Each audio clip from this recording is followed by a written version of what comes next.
You're watching Billiard Club Network, your source for championship pool. Louisville, are you ready for some 9-ball? Thank you. Good evening, ladies and gentlemen, and special welcome to those of you viewing on Billiard Club Network. This is day number 9 of the Derby City Classic. We are in the 9-ball division. We had 345 of the world's greatest players begin. We're down to the final format. Final four. The format for the tournament is race to 7 games, single elimination with 1 rebuy allowed to each player. And in this particular situation, our 4 players have all rebought. So this will be a single elimination tournament from this point on. Our first semifinal will feature James Barracks and Rob Sayez. Semifinal number 2, which you're going to be viewing right now, is between Mika Immonen and Efren Reyes. Rules of play are the Pro Express version of 9-ball. If there's a scratch in the break, it's a foul ball in hand anywhere in the table. No ball spot except for the 9. Any ball off the table is a foul ball in hand. 1 push out is allowed immediately following a legal break. 3 consecutive fouls by the same player is loss of game.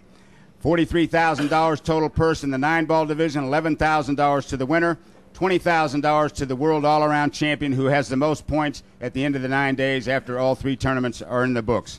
And ladies and gentlemen, at this time we'd like to introduce our 2 players for this semifinal number 2.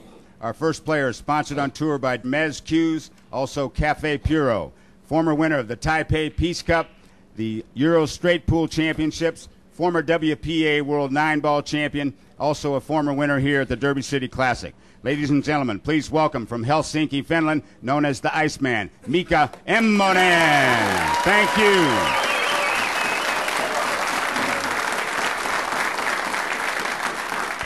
His opponent is sponsored on tour by Puyat Sports, player representative for San Miguel Beer and Jack Justice Cases, 2-time World 8-ball champion, former winner of the ESPN Ultimate 9-ball Challenge, 3-time World All-Around champion, our defending champion, an international superstar known as the Magician. Please welcome from the Republic of the Philippines, Mr. Efren Reyes. Thank you. Gentlemen, you may lag for the first break. Visit chalkoff.com or call your local retailer and ask for it by name. That's Chalk Off, the complete pool table cleaner.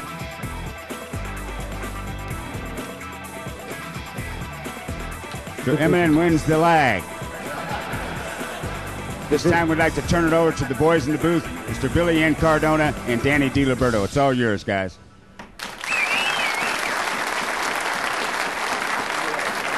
Billiard Club Network presents from the Executive West Hotel in Louisville, Kentucky, the 7th annual Derby City Classic. Along with Danny DiLiberto, this is Bill and Cardona.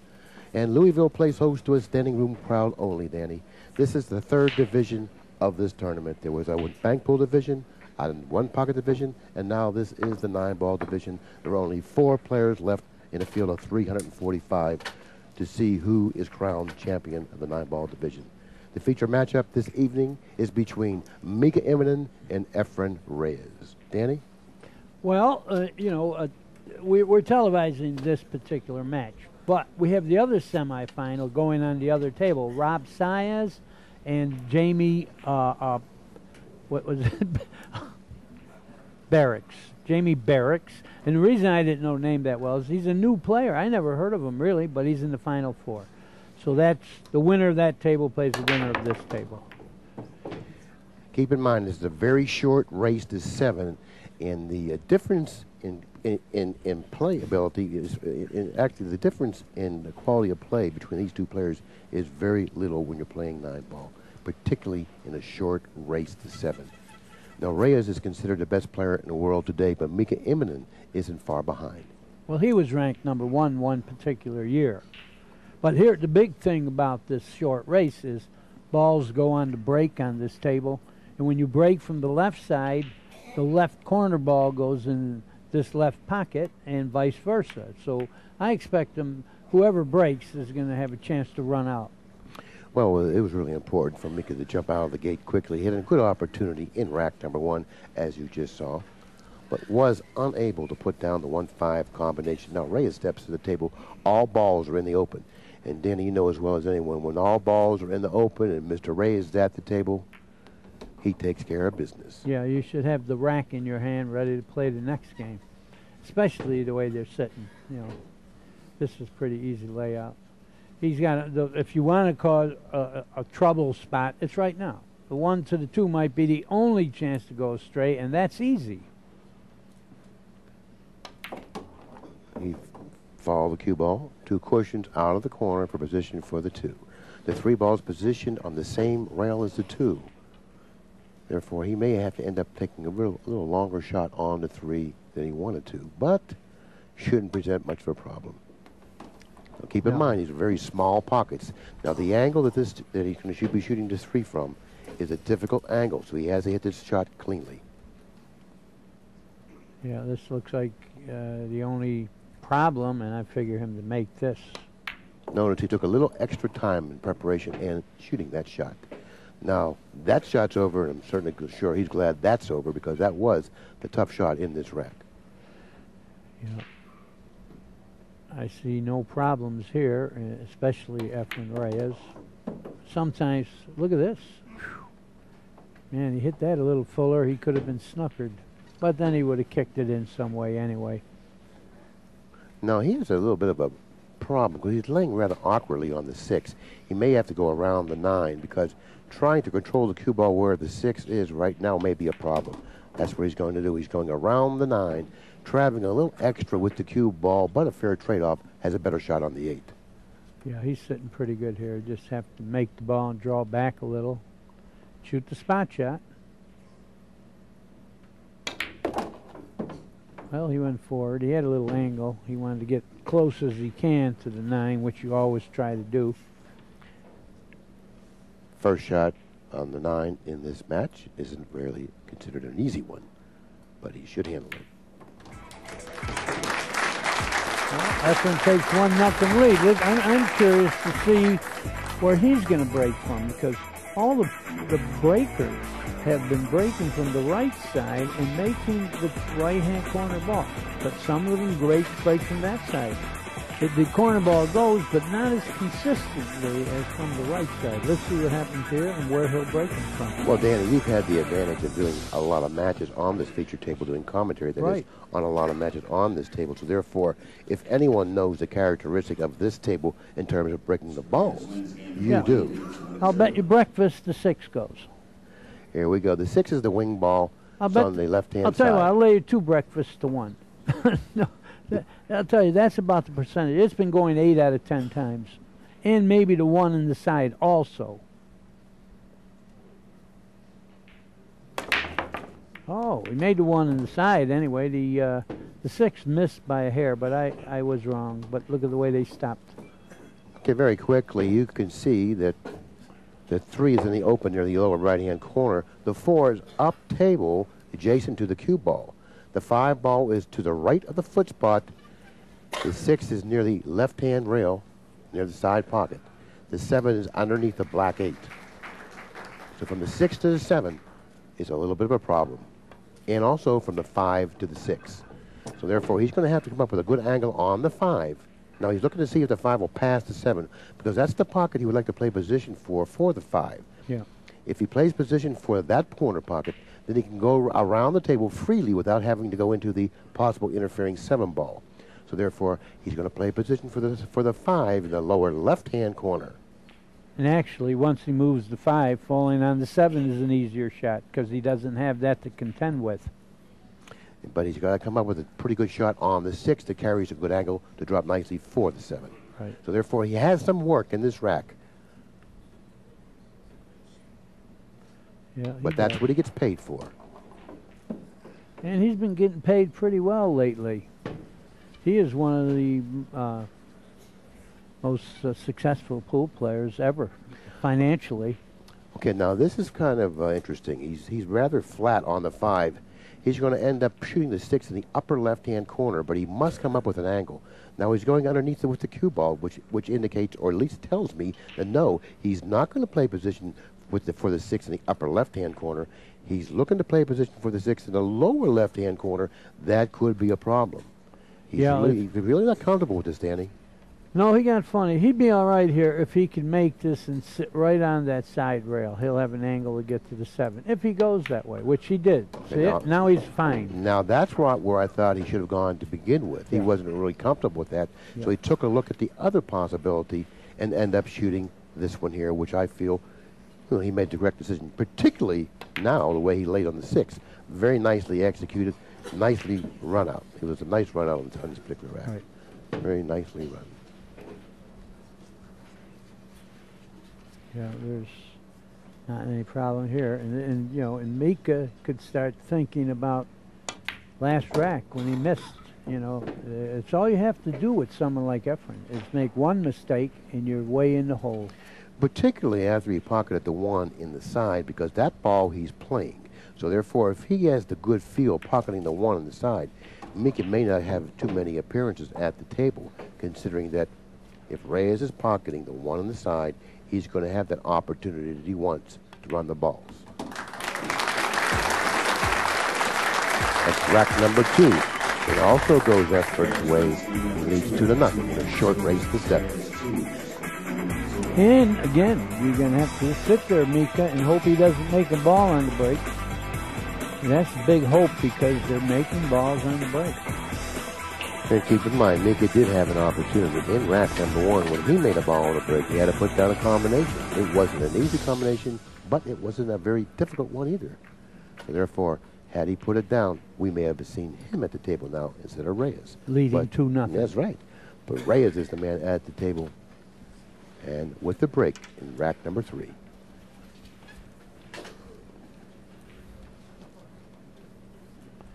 See, he's going to stay with that break because, like you say, he's played a few games here, and I have watched a few, and it's the corner. I say the 8 goes in the right-hand corner pocket. Straight in. Notice the 1 on the side. Right. That's the ball. Both of those been going. But that's the ball he's going to get paid off for, the 1 on the side. Fortunately for Immonen, the 2 ball found the position but behind the orange 5, not allowing Reyes at the table with an offensive shot. He has to look elsewhere. I think he's going to try to fan the 2 and put him behind the 9. He's got a good safe there, and he's got such good cue ball control. That's what he's doing. Excellent observation, and you hit it right on the head when you said he's got great cue ball control. And I've been talking for days about when you're going to snooker a guy, it's way bigger if you freeze the guy on the ball you're snookering him with, because it takes away a whole bunch of kicks. Now, that's the strength of being able to pocket balls on the break, and I said a little earlier that if he's pocketing the 1 on the side with regularity, then he has control of the table. When you give Efren Reyes control of the table, it doesn't much matter if the ball's laying well or not. He's going to figure out a way to win the game. You know what he's got here, Billy? I don't know if he knows it himself. He's got that trick shot where you shoot into the rail and hop over the 9. You see it, the side rail? I don't know if he's going to hit it anyway. You know the shot I'm talking about? You mean he's going to elevate, hit the side rail? Elevate a little, hit the side rail, goes right over the 9, and you got a chance to make the 2. Well, you know, you're a very, very creative man, and a very creative player. And the more I look at the situation, the more I have the tendency to agree with that. Yeah. If he elevates over the 9, shooting the cue ball into the right side rail, the cue ball will then jump over the 9 and hit the 2. A very, very low percentage shot, but he may not have anything else. No, it's a low percentage, but it's going to be lower percentage to do anything other than that and hit the 2. And you know, in this spot, if he had any possibilities at all, when I say there's an impossible kick or near impossible kick, tie up balls if you can. But he's not in that position. Well, unfortunately, Reyes has actually frozen the cue ball solidly against the 9, actually precluding him from tying up any balls because the only 2 balls that he can see are the 9 and the 3. And I don't believe he can tie up either one of those 2. So therefore, he has to do something. Now look, he's going to shoot your shot. Well, I hope so, because he's supposed to know the shot. Well, you got to have it in your repertoire, you know, for this particular situation. Well, if he elevates too much. Now, what he wants to do, he wants to hit the rail and bend it. He's elevating too much. No, he wants to hit the rail and bend it, Danny. He's going to go past it. He's saying he's it. Bending. I see. See, he's bending it. Yeah. So therefore, he didn't recognize the shot that you did. No, he did have a legitimate shot at bending it, but he wasn't able to do it. Reyes now has ball in hand. Balls are open once again.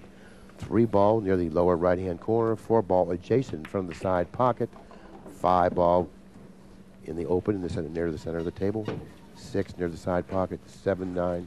Shouldn't be any problems for Reyes. You see how close he got to the 3? When you're playing out there, trying to get close when you can get a chance to do that. You know, you could be a foot more away, but if you got a chance to get close, do it if it's not affecting pocketing. Now he's going to go around table again here. 1, 2, 3 cushions. He's going to get close to the 5, and he's going to go toward the 5 in line. That's why he played position like that. He's got to draw it back a few feet and get straight in. No, you don't have to. You just stop and shooting it in the corner. Yeah, don't do more work than you have to. Well, particularly if you feel good about your ball pocketing. Yeah. You know, if you can pocket balls, you're comfortable with your ability to pocket balls, then you play position for the corner more often. And I feel that if once you do that, I think that your run-out percentage goes way up. Because when you move the cue ball. And, you know, over the years, we've seen Efren play real well. Right. Right? But when he gets in this kind of gear, it looks like he's never going to miss. I'm sorry, I cut in on you. Go ahead. Reyes wins game number 3 after 3 games. He scores Mr. Reyes 3, Mr. Eminem 0. Time on Mr. Reyes. You've been around the game probably as long as any of us. You've hosted 27, I believe, U.S. Open tournaments. This year, I'm proud to say, Billy, it's my 30th. Oh, my, I do apologize. Where have you been? I'm sorry. See now. Okay. Of the 30 tournaments, or of the 29 you have hosted, in your opinion, who's the best player you've ever watched play the game? Well, are we talking about tournament play? Talking about the U.S. Open? Yes, we are. Well, you know, it's a very tough question. In the early years, Mike Siegel, hands down. Mm-hmm. After Siegel, and still to this day, Earl Strickland. Mm-hmm. But listen, Reyes, it's amazing. He won it one time in '94, and Nick Varner's the only person who ever won it back-to-back in '89 and '90. Mm-hmm. Reyes was in the finals 4 years in a row, which he could have won 4 years in a row.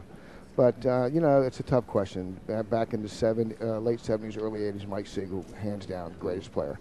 And then, of course, Earl took over after that, and is still playing great pool. And look at Reyes. Strong, strong, strong. Well, Reyes is just... So it's a tough question to answer for one person. It's 70s, 80s, 90s, now we're in the year 2000. Right. So, and beyond. So it's a tough question. So I hope I answered it okay. You did a good job. Okay. Thanks. You know, Efren Reyes is... Okay, you're going to have the U.S. Open once again this year, and what are the dates of that? Yes, sir. Proud to say again, the 30th annual U.S. Open 9-ball championships will be held September 19th through the 25th at the Chesapeake Conference Center in Chesapeake, Virginia, the Big 3-0. But prior to that, if I can get a plug in, I'm going to host the Masters again. Oh, I see. At Q Master Billiards. The Masters is back at Q Masters, May 24th through the 28th. Open to 128 players, $200 entrance fee. Anybody can play, and I'm adding 10,000. And it's at Q Masters, and I'll be open all week. And this is the second year you've had the Masters. Yeah, I had the Masters 3 years ago, Billy, and wrong time at the wrong venue. And now that I've remodeled Q Masters tournament room with just gorgeous seating and new carpet and, you know, once again, new theater seats, the players just tell me they love that room for playing purposes, atmosphere-wise, conditions. So I'm going to have the Masters at Q Master Billiards each and every year in May. And this year it's May 24th through 28th. And this year it's 10,000. And as I built the Open over the years, next year it'll be maybe 20,000 in it. We'll see. Well, I'm certainly sure that the players are anxious to play there at the Masters, because whenever you put on a tournament, it's really a well-run event. Thank you, That's Billy. for sure. Like it always has been. You've taught me well over the years. And look, Reyes, while we were talking, ran out again. Yeah. Well, okay, anyways, I do appreciate you stopping up and visiting with us, Barry, once again. Don't forget, you were at the Masters this year because everyone else will. Hey, listen, Pat Clemens, thank you for this opportunity. Billy, always great talking to you. And keep up the good work. And Roger.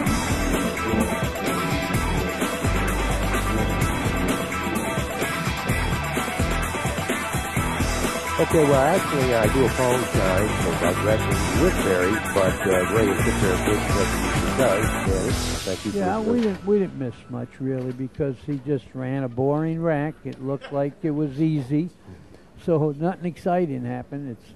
It's when the player's playing real well, it looks easy.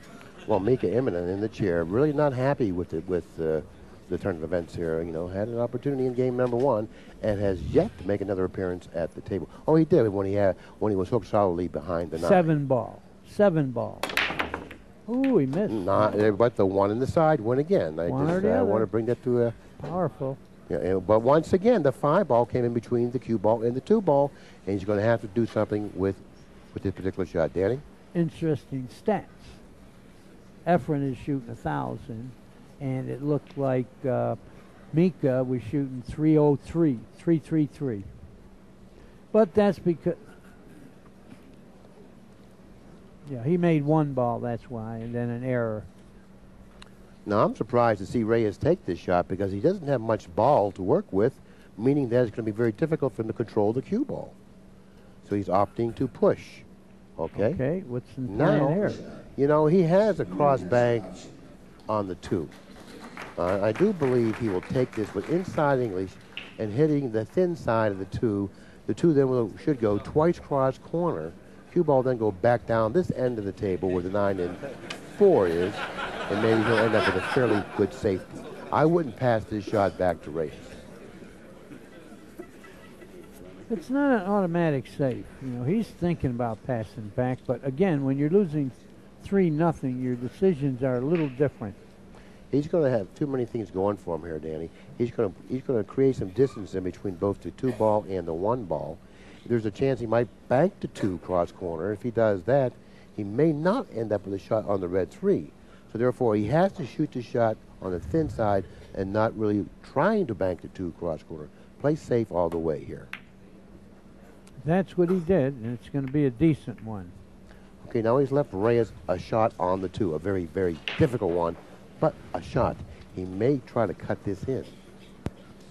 Oh, at this distance, cutting this in to get position for the 3, you would also, it's tough enough, but now if you want to play position for the 3, you got to use a little reverse English. At this distance, that's left-hand English on the shot. I don't think he even the great Efren is a very tough shot. You know, he's trying to do that though. See, this was the problem, all the obstructions, you know, and now he's safe. Made a great shot. Yes, but the he position did. was so tough. Yes, it was. It was just too much to ask of yourself to possibly cut the 2 in and come up with a shot on the red 3. Reyes, one of the best technicians around, tried to do it but failed. For the first time in this match. Yeah. He's finally done something Well, wrong. you know, he really didn't do anything wrong yet, but when he misses this kick, he'll lose some points. This is a difficult kick to hit. I say when he misses it. It's a tough kick. He's going to have to shoot a little wide of the 7 or a little wide of this pink ball and then spin it back in. He hit it. He hit Not it. only did he hit it, He made it in the side on a kiss. He hit it straight in the face. Oh, boy. You know, you say, boy, he got lucky, but sometimes you earn it. You earn the right to get lucky. I have a saying about that. You got to play well enough to have a chance to get lucky. In other words, he couldn't have got lucky if he missed the ball. That was a tough kick. Right. Yeah, you got to play well enough. Oh, he overcut the room rent, but it went in anyway. Yeah. And he certainly plays good enough to get lucky. Well, exactly right, because the kick was a difficult kick. Not only did he hit it, but he hit it solidly, which gave him more of an opportunity or a chance to get lucky. So therefore, he earned that. He wasn't just, he just didn't fall into it, he earned it. The rest here, Billy, is like tic-tac-toe, nothing to it. In fact, people gambling usually throw these in, don't they? Mika Immonen in his chair has very little to say about what's been happening here. He's not saying, he's praying. He don't want to say anything. He wants to pray for another shot.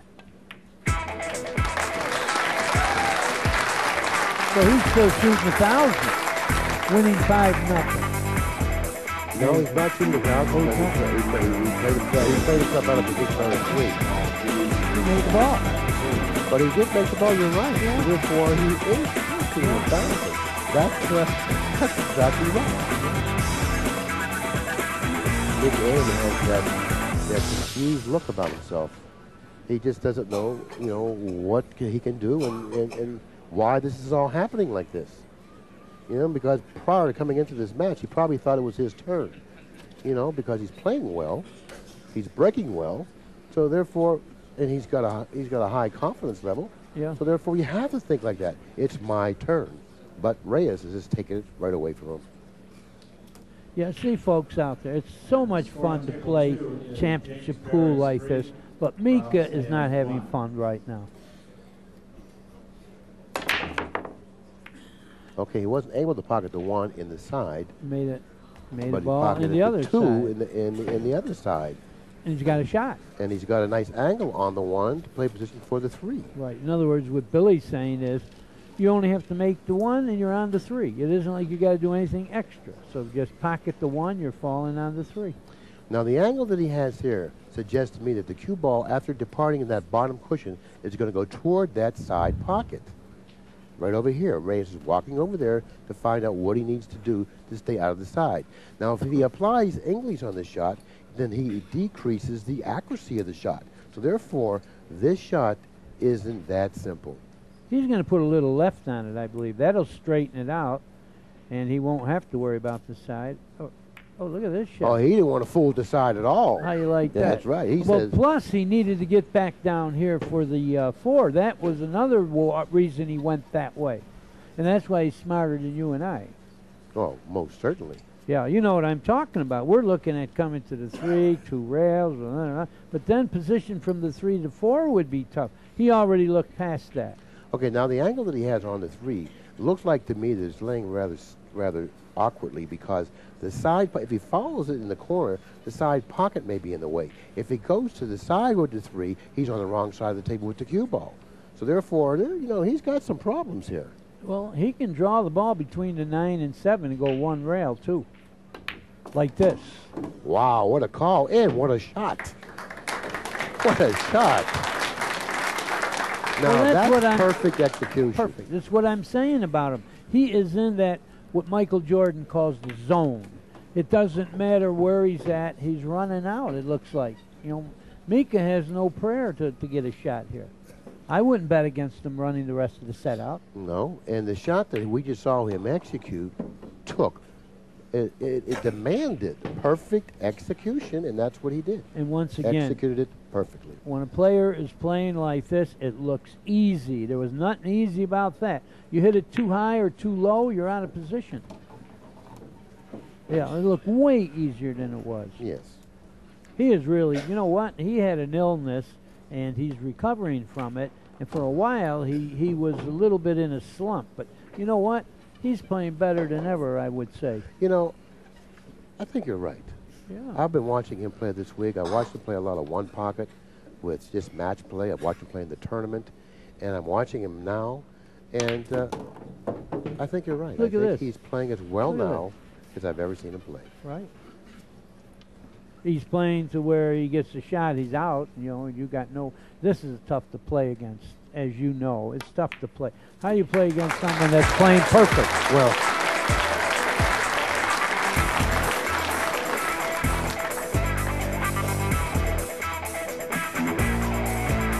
yeah, he's a hell of a player.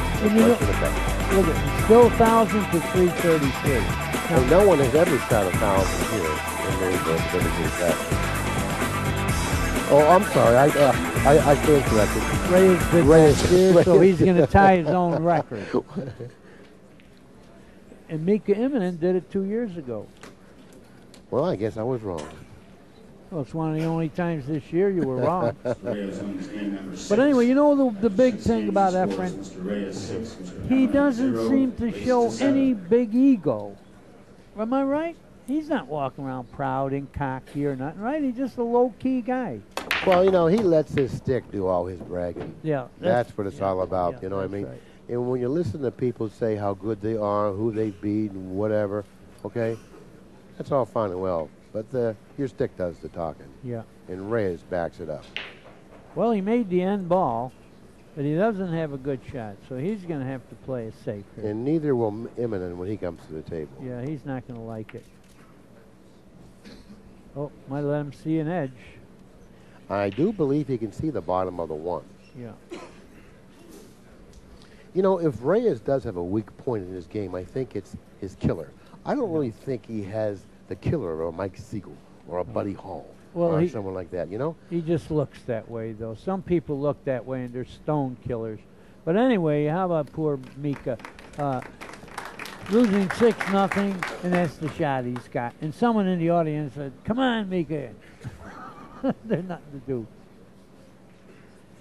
Okay, he's going to kick on the inside of this 1 and glance towards the 9 ball. He may end up kicking the 1 behind the 5. Well, it looks like he's hitting it, to tell you the truth. Yeah. Yeah, he did. Oh, he mishit that. Yeah, he was cutting it, he overcut it. He mishit that. But in the meantime, he hasn't done really anything that wrong. I don't believe that he has a pocket for the 1. Yeah. And if he plays the billiard, he can't control the 1. It'll be difficult for him to control the 1 if he plays the billiard. So therefore, you know, nothing has come easy for Immonen. Nothing. Nothing at all. He needs an easy start. And look where the 3 is sitting. Nothing is sitting. No. And sometimes the balls just will not cooperate. And in this instance, the balls, and so far in this match, the balls have not cooperated for Immonen. Well, you know what it is. You know, I believe firmly in this. The balls are telling him you shouldn't have missed in that first rack, and now you're going to get punished. And that's what's happening here. Well, you can afford to make a mistake or two against the mere humans. Just an upper echelon player. Yeah, mere humans. But when you're playing someone from Mars, you better not do right. this. Okay, now he played the 5. I didn't think he could control the 1 ball, but I'm going to tell you something, Danny. He shot that shot as well as you could shoot it. You're right. Trust me, that shot was an excellent shot. He got that one off the top shelf. And he got as good a shot as you could possibly get. So, you know, he's accepting. But I don't know about getting to the 2 very easily. I think that if he pockets the 1, he may brush the pink 4 and send them toward the 2. Okay, we'll see. This is tricky at any rate. And that's what you expect when a guy's losing 6-0. Oh, he was able to bypass the 4 and drop nicely for the 2 and come up with a decent angle on the 2 to drop cross table for the 3. Now, this shot, keep in mind, is a difficult shot because he's going to have to hit it with speed. And when you hit this type of a shot with speed, that pocket gets real small. Plus, you got to get straight in on the 3 or you have no chance for position. Must get straight in on the 3. Well, it's like you said, Billy. He just has had too much of a tough start here. You know, it wasn't a Mickey Mouse layout. Too much work to do, and losing 6-0 against Efren, he just didn't handle it. You know, you got to admit, it was a tough layout. Absolutely, absolutely. I thought when he got on the 2 the way he did, he had a legitimate chance to get out that rack. Now, that's not going to work. Too soft. That's not going to work. He's going to have a real tough shot on the 3. Yeah, unless he cross-sides it. Yeah, he could make it cross-side, but I don't think that the angle that he has is conducive to coming up with a shot on the 4 in terms of the speed of the cue ball. Speed looks like the bank will make the cue ball go too fast. Now, here we go. He's going to put maximum right-hand English on this shot, cut the 3 in the corner, and float the cue ball cross table. This shot, if he shoots this shot, this certainly demands the most accurate of hits. He put his fingers on the spot he would like to be when the 3 is over. Let's see if he can get there. And it was a little bit south of the 2nd diamond. And if he's able to execute this shot, this is something we'll go back on because it's going to be a beautifully executed shot. He played safe instead. And that's what else I guess he had in his favor. And he's laughing.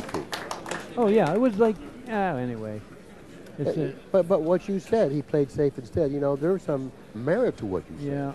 I mean, he knew he had a chance of hooking Mika if he shot that shot because of all those interfering balls. Right. If he missed it, he had a chance to do this. Of course, it turned out better than that. He's got a 2-rail kick. This is a big ball. I think he'd hit it anyway. No, I don't. Well, it's another pack-your-bag effort here. I mean, Mika has no buyback. This is it, semifinals, the final tournament on our 3-tournament package, and truly he can pack his bags if he loses this game. And Mika Immonen, before this match began, envisioned him getting the trophy, winning the 9-ball event, you know? Sure he did. And to watch this, you know, if you're Mika Immonen, you really have to be pretty frustrated, you know, because he is playing well. But there's a lot of pressures out there playing Reyes, particularly if you fall behind by 3 or 4 or 5 games. Yeah. And you look at something, you know, double difficult. And that's what he has done. He's looked at a rack that was very difficult. Okay. This is my favorite layout. We're not going to do an interview. We're going to wait till the final match is over because they're going to be playing shortly, and we don't want to get their brain off their work. 7-0. Well, I'm going to tell you something. You're going to have come with a special effort and get a little lucky to beat Reyes in this tournament. We have our first finalist, Mr. Efren Reyes, in the 9-ball. He awaits the outcome of the match in progress on table number 2. Could we have a hand, please, for Mika Immonen, 375. Reyes, 952. Efren Reyes. Tough to beat, 952. 10 p.m. Eastern Tough to Standard even Time, the finals, tie it. Derby City Classic 9-ball. Thank you. One more time, Efren Reyes, Mika Immonen. Thank you. The Derby City Classic is brought to you by Chalk Off, the complete pool table cleaner, and the Billiard Club Pro Shop. For all your pool and billiard supplies, visit the Pro Shop at billiardclub.net. This has been a production of Billiard Club Network, your source for championship pool. For more, log on to billiardclub.net.